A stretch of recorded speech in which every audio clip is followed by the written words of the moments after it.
ಅಲ್ಲಾನ ಪ್ರಾರ್ಥನೆ ಆಗ್ಬೇಕಾಗಿದ್ದ ಜಾಗದಲ್ಲಿ ಮನುಷ್ಯರನ್ನ ಕೊಲ್ಲೋಕೆ ಸ್ಕೆಚ್ ಆಗ್ತಾ ಇದೆ. ಇದಕ್ಕೆ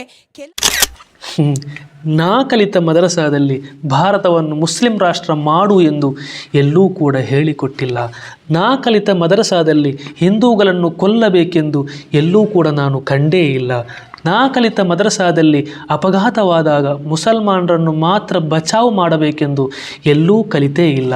ನಾ ಕಲಿತ ಮದರಸಾದಲ್ಲಿ ಮುಸಲ್ಮಾನರಿಗಷ್ಟೇ ಸಹಾಯ ಮಾಡಬೇಕೆಂದು ಎಲ್ಲೂ ನಾನು ಕಂಡಿಲ್ಲ.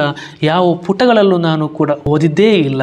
ನಿನ್ನ ದೇಶವನ್ನು ಪ್ರೀತಿಸು, ಜಾತಿ ಧರ್ಮವೆಂದು ನೋಡದೆ ಹಸಿದವನಿಗೆ ಅನ್ನ ಕೊಡು, ಇತರರಿಗೆ ಒಳಿತನ್ನು ಮಾಡು, ಮುಗುಳ್ನಗು, ಮನುಕುಲವನ್ನು ಗೌರವಿಸು, ಯಾರ ಮನಸ್ಸನ್ನು ನೋಯಿಸಬೇಡ ಎಂದು ಕಲಿಸಿದ. ಆ ರೀತಿ ಕಲಿತ ಮದರಸಾದಲ್ಲಿ ಹೊರಬರುವವರು ಉಗ್ರಗಾಮಿಗಳಾಗುವುದು, ತಾಲಿಬಾನ್ಗಳಾಗುವುದು ಹೇಗೆ ಹೇಳಿ ಸಹೋದರರೇ? मदरसे से पढ़े हैं राजा राम मोहन राय, मदरसे से ही पढ़े हैं मुंशी प्रेमचंद्र जी।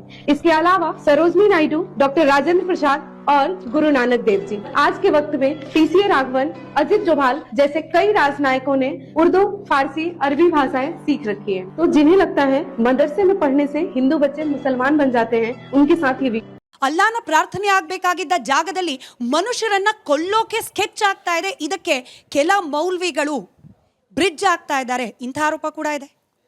ಮೇಡಮ್ ನೋಡಿ, ಈ ಕೆಲವುದು ಇದು ತಗೊಂಡು ಇಲ್ಲ ಇಡೀ ಸಮುದಾಯ ಮೇಲೆ ಇದು ಹಾಕಬೇಡ್ದು. ಇಲ್ಲ, ನಾನು ಕೆಲವರು ಅಂತಾನೆ ಕೇಳ್ತಾ ಇದ್ದೀನಿ.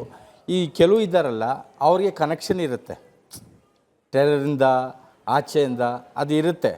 ಅವರು ಮಾಡೋ ಕೆಲಸಕ್ಕೆ ಇಡೀ ಮದ್ರಸಾಗಳ ಮೇಲೆ ಹೆಸರು ಕೆಟ್ಟದ್ದು ಬರ್ತಾ ಇದೆ, ಮಸೀದಿಗಳ ಮೇಲೆ ಕೆಟ್ಟ ಹೆಸರು ಬರ್ತಾ ಇದೆ. ಇನ್ನೊಂದು ಏನಂದರೆ, ಟೆರಿಸ್ಟ್ ಯಾರು ಇರ್ತಾನೆ ಅವನದು ಧರ್ಮಕ್ಕೆ ಅವನಿಗೆ ಕನೆಕ್ಷನ್ ಇರಲ್ಲ. ಅವನು ಮುಸಲ್ಮಾನೂ ಅಲ್ಲ, ಹಿಂದೂನೂ ಅಲ್ಲ. ಟೆರಿಸ್ಟ್ ಯಾರಿಗೆ ಬಿಡಲ್ಲ ಅವನು. ಈಗ ಸತ್ತಿದಾರಲ್ಲ, ಅದರಲ್ಲಿ ಬೇರೆ ಹಿಂದೂಗಳು ಅಲ್ಲ, ಮುಸಲ್ಮಾನರು 4-5 ಜನ ಸತ್ತಿದ್ದಾರೆ ಅಲ್ಲಿ, ಈಗ ಇದರಲ್ಲಿ ಕೆಂಪುಕೋಟೆ ಇದರಲ್ಲಿ ಸಿಗ್ನಲ್ನಲ್ಲಿ.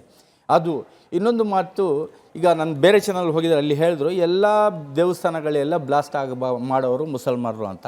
ನಾನು ಇನ್ನೊಂದು ಮಾತು ನಾನು ಹೇಳ್ತೀನಿ, ಮಕ್ಕಾ ಮಸೀದಿ ಹೈದರಾಬಾದ್ನಲ್ಲಿ ಆ ಮುಸಲ್ಮಾನ ಹೆಸರೇ ಬಂದಿದ್ದು, ಆದರೆ ಮಸೀದಿ ಒಳಗಡೆ ಬ್ಲಾಸ್ಟ್ ಆಯಿತು, 20 ಮುಸಲ್ಮಾನರು ಸತ್ತರು. ಅದು ಏನು ನೋಡಿ, ಅವನು ಮುಸಲ್ಮಾನ ಅಂತ ಅವನು ಇದ್ದಿದ್ದರೆ ಮುಸಲ್ಮಾನ್ಗೆ ಸಾಯಿಸ್ತಾ ಇಲ್ಲ.